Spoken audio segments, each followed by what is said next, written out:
Okay, are you ready for the very last chapter of Alice in Wonderland? Here we go. Alice's evidence. Here, cried Alice, forgetting how large she had grown in the last few minutes. She jumped up in such a hurry that she tipped over the jury box with the edge of her skirt, sending all the jurymen onto their heads. They lay on the ground, sprawling all around. Oh, I beg your pardon, she exclaimed and began picking them up as fast as she could. The trial cannot proceed, said the king in a very stern voice, until all the jurymen are back in their proper places. All, he repeated, looking hard at Alice. Alice looked at the jury box and saw that she put the lizard in head downward. The poor little thing was waving its tail all around, unable to move. Alice lifted it and put it right. After the jury had a moment to recover, they quickly started writing out a history of the accident. The lizard, too overcome to do anything, sat with its mouth open, gazing up into the roof of the court. What do you know about this business? The king said to Alice. Nothing. Nothing whatever. Nothing whatever, said Alice. That's very important, the king said, turning to the jury. They were just beginning to write down on their slates when the White Rabbit interrupted. Unimportant, your majesty, means, of course, he said in a very respectful tone, but frowning and making faces at him as he spoke. Unimportant, of course, I meant, the king said, and then went on mumbling to himself, important, unimportant, unimportant, important, as if he were trying to decide which word sounded the best. Some of the jury wrote down important and some unimportant.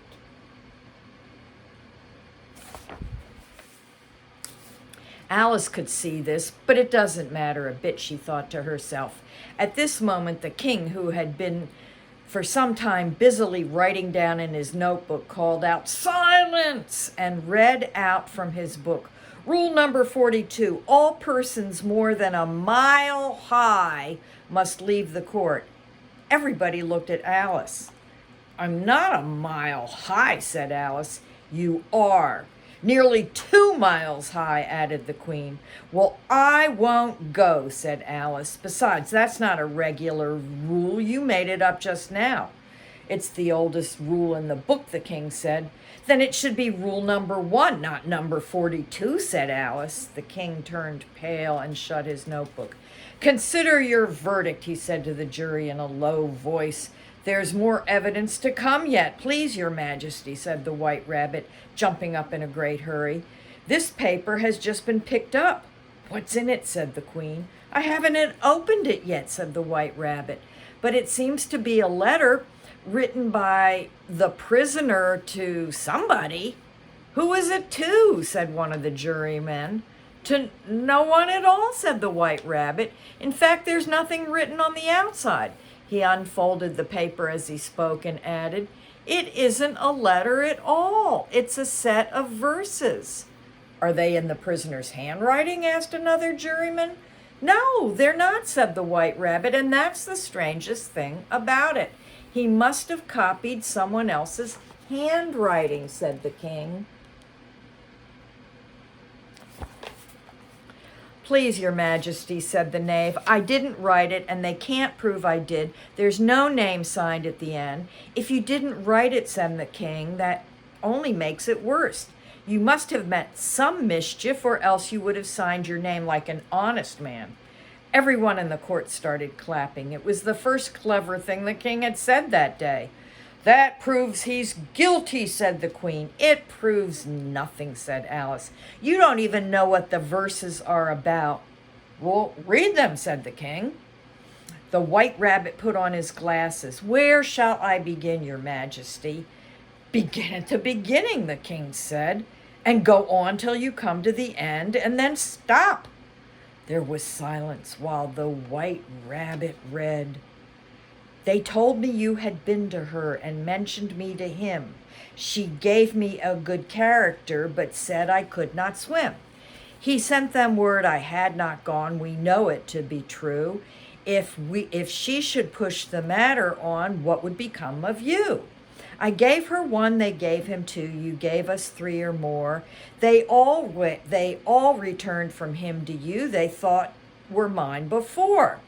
If I or she should chance to be involved in this affair, he trusts to you to set them free exactly as they were. My notion was that you had been, before she had this fit, an obstacle that came between him, ourselves, and it. Don't let him know she liked them best, for this must ever be a secret kept from all the rest between yourself and me. That's the most important piece of evidence we've heard yet, said the king, rubbing his hands together. So now let the jury... Is there anyone who can explain those verses? Asked Alice. She had grown so large in the last few minutes that she was afraid of interrupting him. I don't believe there's any meaning in it. The jury wrote down on their slates, she doesn't believe there's any meaning in it. If there's no meaning in it, said the king, that saves a lot of trouble, as we should not try to find any meaning. I don't know, he went on, spreading out the verses on his knee and looking at them with one eye. I seem to see some meaning in them after all. Said I could not swim. You can't swim, can you? He added, turning to the knave. The knave shook his head sadly. Do I look like it? Which he certainly did not, because he was made entirely of cardboard. All right so far, said the king, and he looked over the verses, talking to himself. We know it to be true. That's the jury, of course. If she should push the matter on, that must be the queen. What would become of you? What indeed? I gave her one, they gave him two. Why, that must be what he did with the tarts, you know. But it goes on, they all returned from him to you, said Alice. And there they are, said the king, pointing to the tarts on the table. Nothing can be clearer than that. Then again, before she had this fit, you never had fits, my dear, I think, he said to the queen. Never, said the queen furiously, throwing an inkstand at the lizard. Then the words don't fit you, said the king, looking around the court with a smile. There was a dead silence. It's a pun, the king added, and everybody laughed. Let the jury give their verdict, the king said for about the 20th time that day. No, no, said the queen. Punishment first, verdict afterwards. Nonsense, said Alice loudly. The idea of having a punishment first. Hold your tongue, said the queen, turning purple.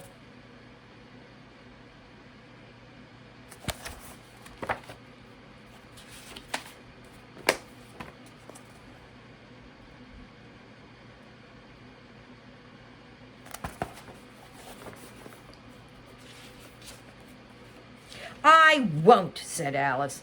Off with her head, said the queen. Who cares for you, said Alice. She had grown to her full size by this time. You're nothing but a pack of cards. Suddenly the whole pack rose into the air and came flying down upon her. She screamed and tried to beat them off, and then found herself lying on the bank with her head in the lap of her sister, who was gently brushing away some dead leaves that had fluttered down from the trees onto Alice's face. Wake up, Alice, dear, said her sister. What a long sleep you've had. Oh, I had such a curious dream, said Alice. And she told her sister, as well as she could remember, all the strange adventures of hers that you have just been reading about. That's the end of the book. Well, that was a silly book. Alice fell asleep and had a crazy dream. And then she woke up. The end. I love you.